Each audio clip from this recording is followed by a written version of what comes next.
Would you rather kill a 150 to 163-year-old or a 130 to 145-year-old? It's a good question. It I probably is. want to see the bucks first. I want to Yeah. see what they look like. Yeah. I would probably prefer the older buck, but not necessarily. But I've seen some pretty cool looking 130s that just have just a massive rack with short stubby tines or whatever that Yeah. I might even want to shoot more than a booner, But to me, when I was younger, score was a big deal. Now just the off factor is more of it. But a lot of times the rack is the off factor.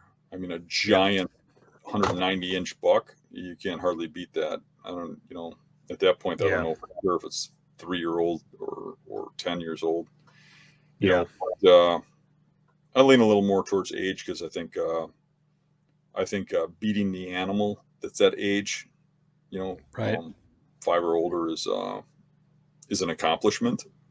Mm-hmm. But in the same sentence, I can say that a 5-year-old walks by me with no antlers, I'm not shooting it if he's shed, right? But I still beat him. Right. The antlers have something to do with it. I think if that number was like 180 to 190, I'd change my opinion probably. But like probably the 5-year-old, because I mean, a 140 to 150, a freaking 140-inch deer is a big freaking deer. A lot of people.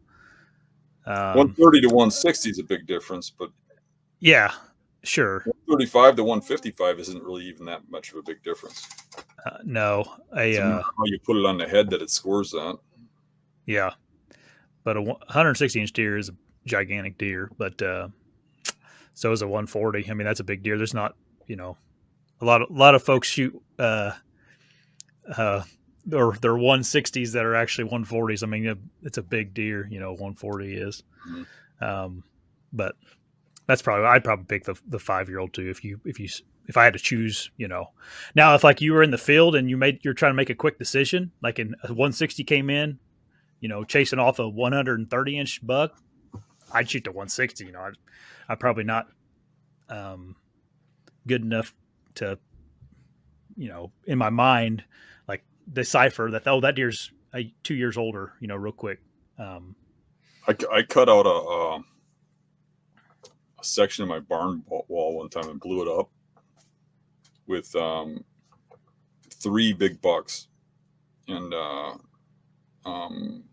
one was a 180-inch 15-pointer, which is my biggest buck. One was a 140 class 8-pointer, and one was somewhere in between, like a 160 or something like that. I think it was a 160 class 11-pointer.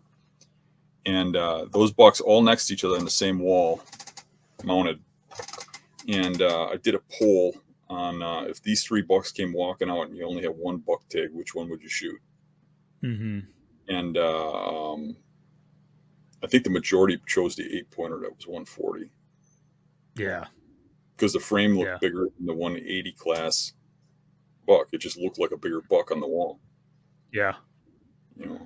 All that can be perception and deception. I mean, a lot of people don't realize it, but you shoot a 140-inch 10-pointer, it don't look like much. You shoot a 140-inch 8-pointer, it's gigantic. Yeah.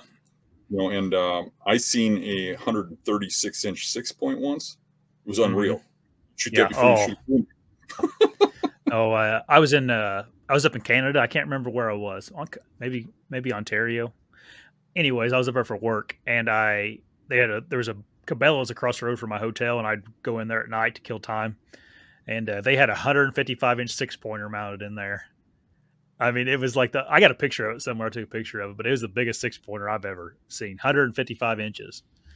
I mean, it had a frame to be it looked like one of those, a buck that could be a world record is the frame it looked on. But it only had 6 points, only had 3 on each side, a broad tine and G2s, and that's it.